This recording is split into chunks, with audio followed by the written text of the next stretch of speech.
शांति। 14 अप्रैल 2025।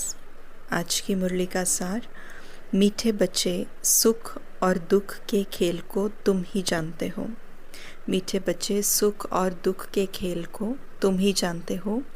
आधा कल्प है सुख और आधा कल्प है दुख। बाप दुख हरने सुख देने आते हैं। बाप दुख हरने और सुख देने आते हैं। प्रश्न: कई बच्चे किस एक बात में अपनी दिल को खुश कर मियाँ मिट्ठू बनते हैं? कई बच्चे किस एक बात में अपने दिल को खुश कर मियाँ मिट्ठू बनते हैं? बाबा ने उत्तर दिया, कई समझते हैं हम संपूर्ण बन गए, हम कंप्लीट तैयार हो गए। ऐसे समझ अपने दिल को खुश कर लेते हैं। ये भी मियाँ मिट्ठू बनना है। जब अपनी प्रोग्रेस को लेके एक इल्यूजन हो जाता है कि हम तो संपूर्ण बन गए, कंप्लीट बन गए और हमने पूरा एफर्ट कर लिया अपने आप पे, अब कुछ करने के लिए नहीं है, तो बाबा कहते ऐसा दिल खुश कर लेते हैं। बाबा कहते मीठे बच्चे, अभी बहुत पुरुषार्थ करना है। तुम पावन बन जाएंगे तो फिर दुनिया भी पावन चाहिए। राजधानी स्थापन होनी है, एक तो नहीं जा सकता। धारणा के लिए मुख्य सार पहला पॉइंट है, बाप में जो गुण हैं वो स्वयं में भरने हैं। इम्तिहान के पहले पुरुषार्थ कर स्वयं को कंप्लीट पावन बनाना है। इसमें मियाँ मिट्ठू नहीं बनना है। बाप में जो गुण हैं वो स्वयं में भरने हैं।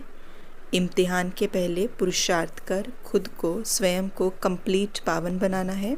और बाबा कहते इसमें मियाँ मिट्ठू नहीं बनना है। दूसरा, स्वदर्शन चक्रधारी बनना और बनाना है। बाप और चक्र को याद करना है। बेहद बाप द्वारा बेहद की बातें सुनकर अपनी बुद्धि बेहद में रखनी है। हद में नहीं आना है, लौकिकता में नहीं आना है, लिमिटेड जो विज़न है वो नहीं रखना है, लेकिन देह से परे का विज़न, मैं कौन हूँ, उस स्मृति में रह करके इंटरैक्शंस में या एक्शन जो भी परफॉर्म करने हैं वो ऐसे करने हैं। वरदान: स्वस्थिति द्वारा परिस्थितियों पर विजय प्राप्त करने वाले संगम योगी विजयी रत्न भव। स्वस्थिति द्वारा परिस्थितियों पर विजय प्राप्त करने वाले संगम युगी विजयी रत्न भव। बाबा ने कहा, परिस्थितियों पर विजय प्राप्त करने का साधन है स्वस्थिति। ये देह भी पर है, स्व नहीं। स्वस्थिति व स्वधर्म सदा सुख का अनुभव कराता है। परिस्थितियों पर अगर विजय प्राप्त करना चाहते हैं तो बाबा ने कहा स्व की स्थिति बहुत ज़रूरी है। ये देह भी पर है, माना पराया है, ये देह भी अपना नहीं है। तो इसीलिए बाबा ने कहा लेकिन जो स्व स्थिति है, स्वधर्म का सुख है, वही हमेशा वाला सुख, सदा वाला सुख अनुभव कराता है। और प्रकृति धर्म अर्थात पर धर्म अर्थात देह की स्मृति किसी न किसी प्रकार के दुख का अनुभव कराती है, क्योंकि लिमिटेड बना देती है। तो जो सदा स्वस्थिति में रहता है वो सदा सुख का अनुभव करता है, उसके पास दुख की लहर आ नहीं सकती। वो संगम युगी विजयी रत्न बन जाते हैं। स्लोगन: परिवर्तन शक्ति द्वारा व्यर्थ संकल्पों के बहाव का फोर्स समाप्त करो। परिवर्तन शक्ति द्वारा व्यर्थ संकल्पों के बहाव का फोर्स समाप्त करो। अव्यक्त इशारे: कंबाइंड रूप की स्मृति से सदा विजयी बनो। लोग कहते हैं जिधर देखते हैं उधर ही तू है, उधर तू ही तू है।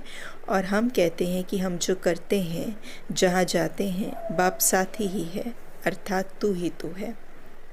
तो बाबा कहते साथ के रूप में आप याद करते, जैसे कर्तव्य साथ है, ऐसे हर कर्तव्य कराने वाला भी सदा साथ है। करनहार और करावनहार दोनों कंबाइंड है। मैं आत्मा करनहार हूँ और जो श्रीमत मुझे बाबा से मिलती है तो वो श्रीमत और वो बाबा करावनहार है। तो इसीलिए बाबा कहते हैं जब करनहार और करावनहार दोनों मिल जाते हैं तो हमारा कर्म परिवर्तन हो जाता है। सोच, बोल, कर्म, व्यवहार सब बदल जाता है। तो इसीलिए बाबा ने कहा कि हमेशा बाप को साथ रखो। ओम शांति।